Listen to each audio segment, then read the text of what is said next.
ceritakan jadi gini, ketika ada suatu kan berteman. Boleh Bu Arum stop dulu ya. Ini kan dengan Mbak siapa kalau boleh Bu Arum tahu dari kelas?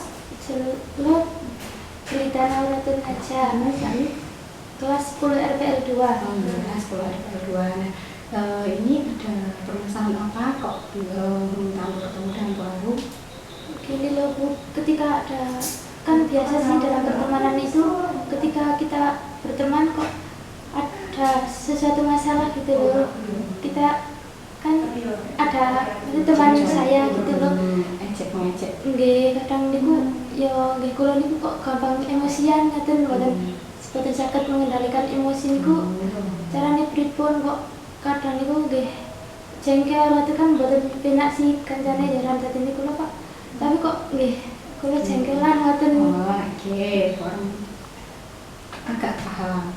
Di sini Mbak cerita kesulitan dalam pengendalian emosi, gampang nesu lah namanya. Kalau cara Jawa ini gampang nesu, gampang marah, kesenggol sidik, tidak ngobrol sih masalahnya apa langsung marah-marah gitu. Oke, iya. Nah, contoh kecilnya ada permasalahan apa Mbak cerita ketika entah itu dengan teman atau dengan orang yang dekat dengan Mbak cerita terkait tadi yang tidak bisa mengendalikan emosi itu?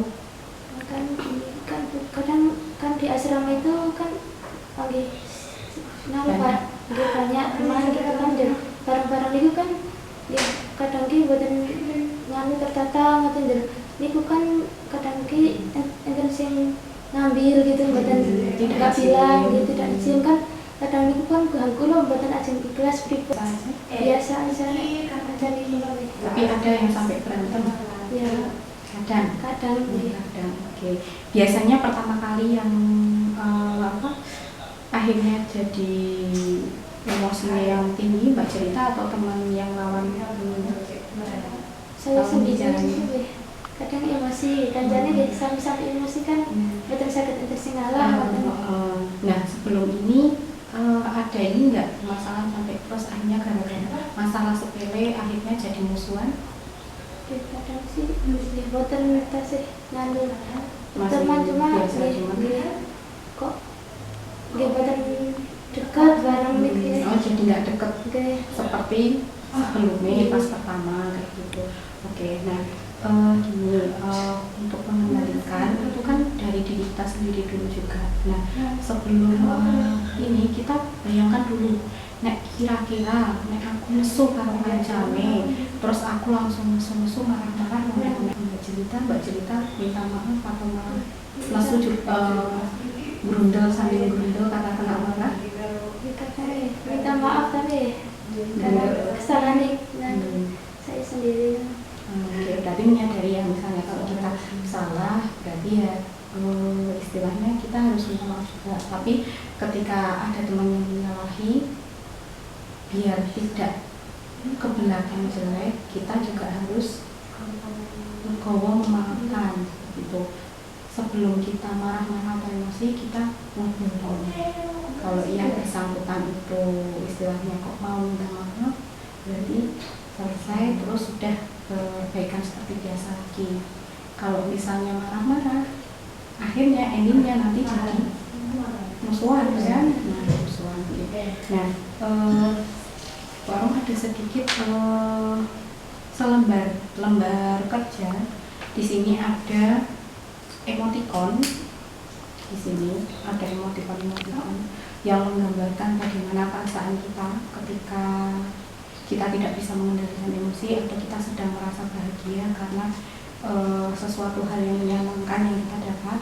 Di sini juga ada kolom deskripsi.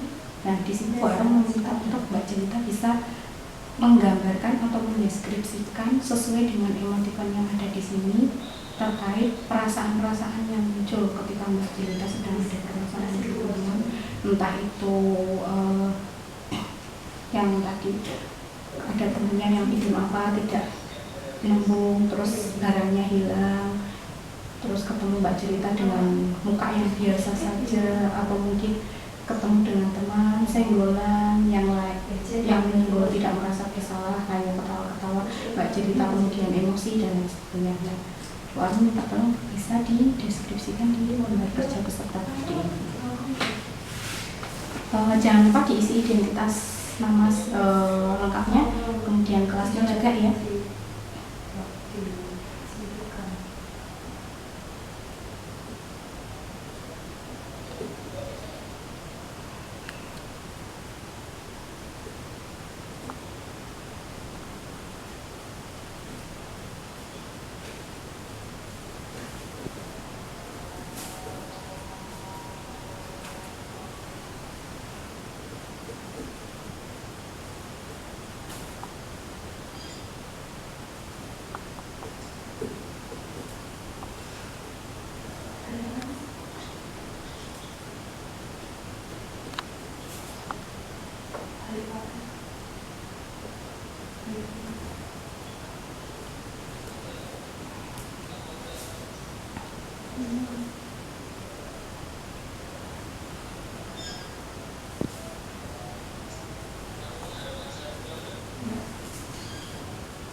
Jadi misalnya kalau di Bali ketika Mbak Jelita sedang ada masalah dengan orang tersebut marah-marah terus sama Mbak Jelita ekspresi, misalnya contohnya seperti itu. Jadi Mbak Jelita merasa sedih, kenapa sih orang ini kok marah-marah, kenapa kok tidak ngomong baik-baik, terus kita luruskan masalah kenapa, misalnya seperti itu.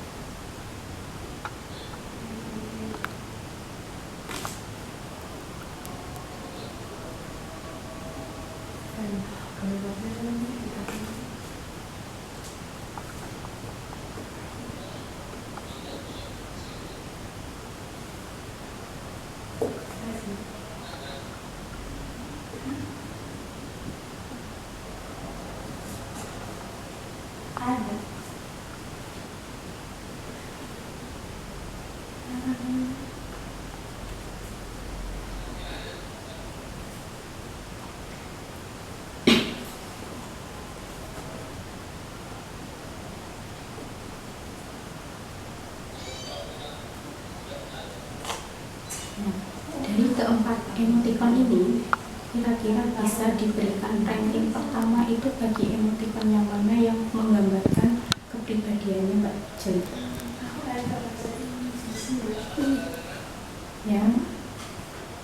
Yang mana? Yang ini. Bisa ditulis 1 gitu, rank 1.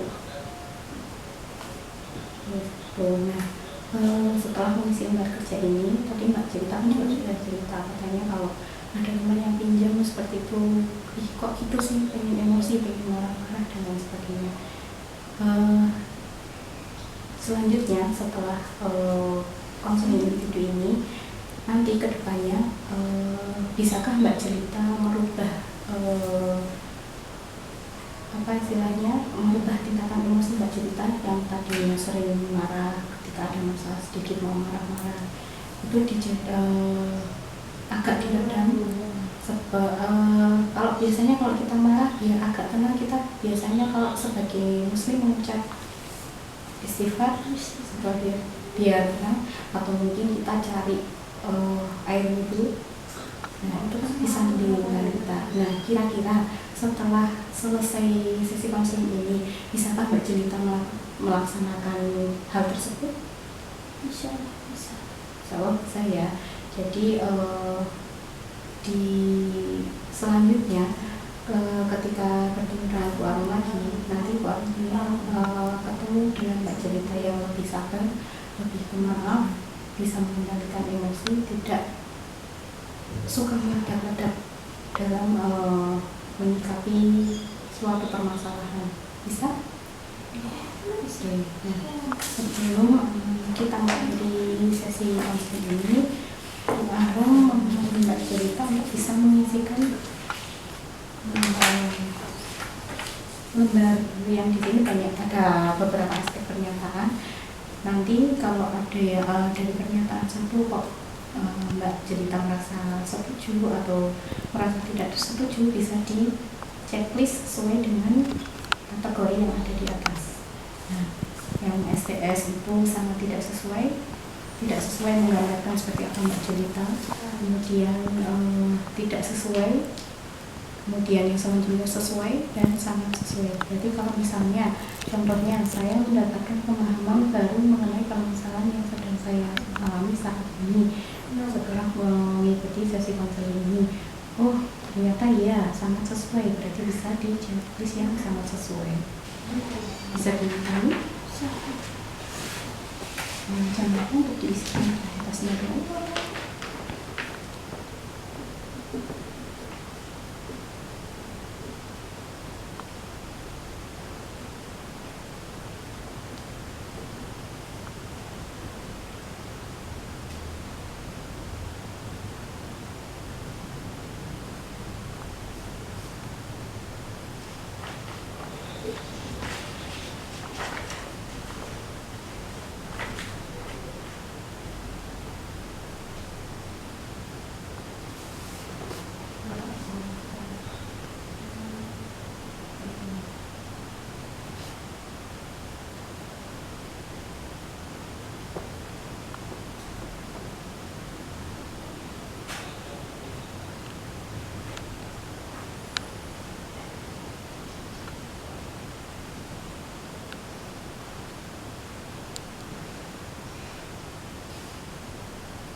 Terkait proses konseling yang digerak ini, dari yang sudah tadi kita bahas, bisakah Mbak Jelita sedikit menyimpulkan terkait pengendalian emosi tadi? Bagaimana dampak ketika kita tidak bisa mengendalikan emosi, kemudian kedepannya setelah mengikuti sesi konseling ini, strategi apa yang akan Mbak Jelita lakukan supaya ketika ada permasalahan Mbak Jelita bisa menangani hal tersebut dengan kepala dingin dan tidak mudah marah. Dampak kalau kita mudah emosi kadang bisa teman merasa kok bulan itu marahan gitu kan, lalu selebihnya besok kalau saya akan berubah menjadi lebih sabar gitu kan, karena kita pertemanan gitu saling bisa menghargai gitu satu sama lain. Jika ada permasalahan, berarti Mbak Jelita akan mengusahakan untuk membicarakan terlebih dahulu, kemudian meluruskan permasalahannya apa tanpa dengan emosi yang berlebihan, seperti itu ya. Oke. Baik, untuk sesi konseling hari ini kita cukupkan sampai di sini terlebih dahulu. Untuk pertemuan selanjutnya bisa kita laksanakan minggu depan sesuai dengan jam dan hari yang sama seperti yang saat ini ya. Oke, semoga setelah sesi konseling ini Mbak Jelita bisa lebih baik lagi, lebih sabar lagi. Kemudian Mbak Jelita bisa melaksanakan apa yang tadi sudah disampaikan Mbak Jelita. Terkait untuk kedepannya Mbak Jelita akan lebih sabar lagi ketika berada dalam suatu permasalahan. Nah, sebelum kita mengakhiri, kita berdoa terlebih dahulu. Jadi silakan berdoa.